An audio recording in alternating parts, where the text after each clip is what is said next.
बराबर 50। समीकरण 1 हो गया 7x प्लस 5y, ये हो जाएगा 46। समीकरण नंबर 2, ये कौन सी विधि है? प्रतिस्थापन विधि। इससे भी एक डायरेक्ट क्वेश्चन आता है एग्जाम में। 5x प्लस 7y बराबर 50, ये समीकरण 1 से। तो 7y यानी कि यही बचाओ और 5x का पीछे लगाएं। चाहा तो 5x का यहीं पर रखे रहा, 7y को वहाँ पर ले जा सकते हैं, तो x का मान निकाल तो y का निकाल रहे हैं ना अपन।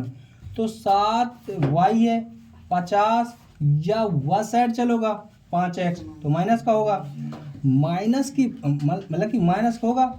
अब यह कि गुणा में है, या 7y 7 इसके y की गुणा में है, तो कहाँ जाई? भाग में, और पूरे भाग में जाई, यानी कि 50 माइनस 5x है, पूरे का पूरे के भाग में चला जाएगा 7, ये y है।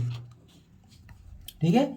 समीकरण नंबर 2 में y का मान रखने पर, और 2 में क्यों रख रहे हैं? क्योंकि 1 से तो मान निकाला था, तो दूसरे वाले में रखेंगे, और दूसरे वाले में मान रखेंगे तो उसका मतलब मान निकलेगा, क्योंकि हमें y का मान रख देंगे तो इसमें लोप होगा एक अक्षर का, मतलब y की जगह मान रख देंगे यहाँ पे, तो y तो यहाँ से खत्म हो जाएगा ना, इसका मान x के रूप में आएगा यहाँ पे।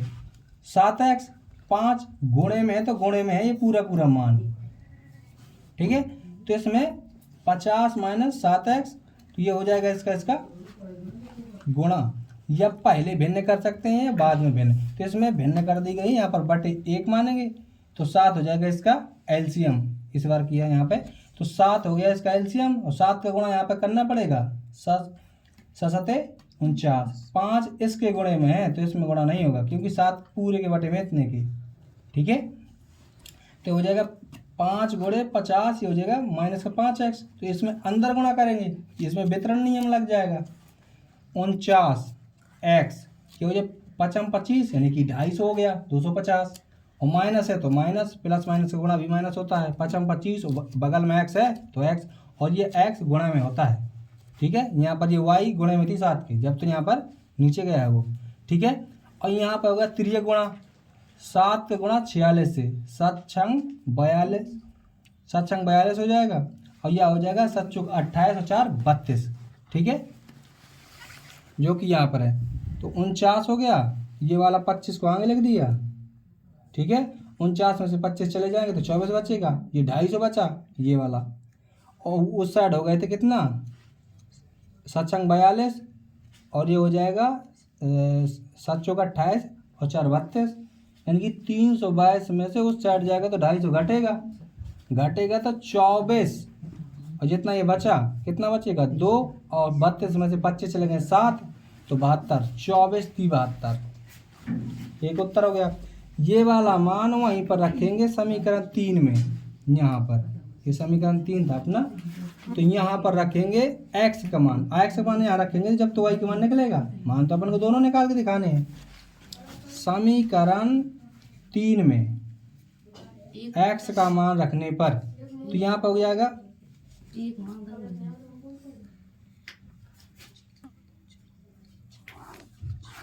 समीकरण 3 में अपन मान रखेंगे y बराबर 50 माइनस 5x, ये हो जाएगा 7।